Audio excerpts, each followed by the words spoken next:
Hello my dear friends, I think I wish you are okay and fine. तो आजची जी story आहे, आजचा आपला 8वा दिवस आहे अँड व्हेरी हॅपी की 8 दिवस कंप्लीट झाले आहे.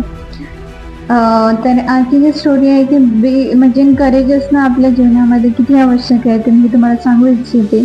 आणि हे जे स्टोरी आहे ना, हे एका लेडीचीच आहे, म्हणून मी म्हणते की इंडिपेंडंट असणं किती आवश्यक आहे. ही जी स्टोरी आहे ही स्टोरी आहे मॅरी कॉमची. मॅरी कॉम हे मणिपूर मधून एक काथेगाई या गावामधून त्या बिलॉंग करत होत्या.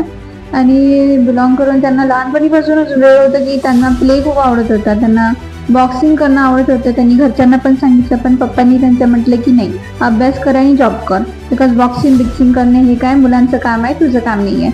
बट मग त्या तरी काय करत होत्या की सकाळी म्हणजे धावायला चालल्या जात होत्या, रात्री म्हणजे लवकर काय करत होत्या, आईबाबा झोपले का काय करत त्या बॉक्सिंगची प्रॅक्टिस करत होत्या. म्हणजे असं करत करत त्यांनी 2000 मध्ये जेव्हा ऑलिम्पिक झालं तर त्या नॅशनल ऑलिम्पिक जिंकल्या.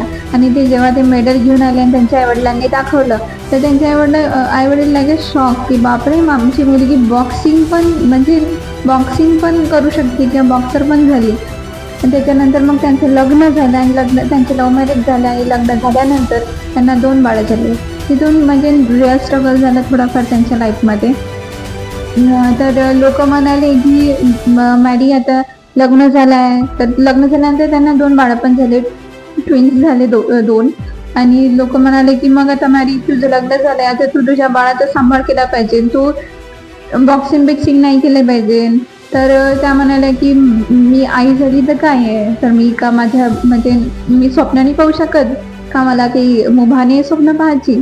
तर मग त्यांनी काय केलं की एका हाताने त्यांच्या बाळांचा सांभाळ केला आणि दुसऱ्या हाताने त्यांनी ग्लव्ज उचलले. तर असं करत करत मग सकाळी त्यांची मुलं कधी कधी रडत होते, म्हणजे घरी सांभाळणं, पूर्ण मुलं पण सांभाळणं आणि जे काही त्यांचे प्रॅक्टिस वगैरे होते, काय म्हणते रनिंग, बॉक्सिंग, सगळं प्रॅक्टिस करावं लागते.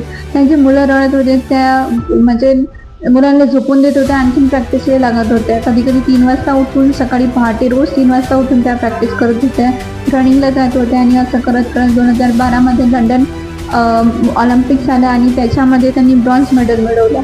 तर जेव्हा ब्रॉन्झ मेडल मिळवलं आणि त्या म्हणजे त्या रिंगमध्ये होत्या, जे बॉक्सिंगचे जे होते ना, काय म्हणते जे स्पर्धा, जे कॉम्पिटिशन होते, त्याला रिंग म्हणतात. तर त्या रिंगच्या अंदर होत्या आणि हातामध्ये मेडल होतं, डोळ्यामध्ये त्यांच्या अश्रू होते आणि मनामध्ये एकच गोष्ट होती की मैंने कर दिखाया. आणि म्हणजे मी हरली नाही किंवा म्हणजे मी बिलकुलच हारली नाही, मी डगमगली नाही. तर जर त्यांनी केलंय तर मग आपण पण करू शकतो, मला असं वाटते. बिकॉज बाय की त्या एक लेडी होत्या, एकदा त्या एका अशा गावामधून बिलॉंग करत होत्या की त्या गावातले लोक त्यांना ऑलवेज अगेन्स्ट मध्ये. आणि त्यांच्यावर फिल्म पण बनली आणि फिल्म मधले गाणे is like as mind blowing.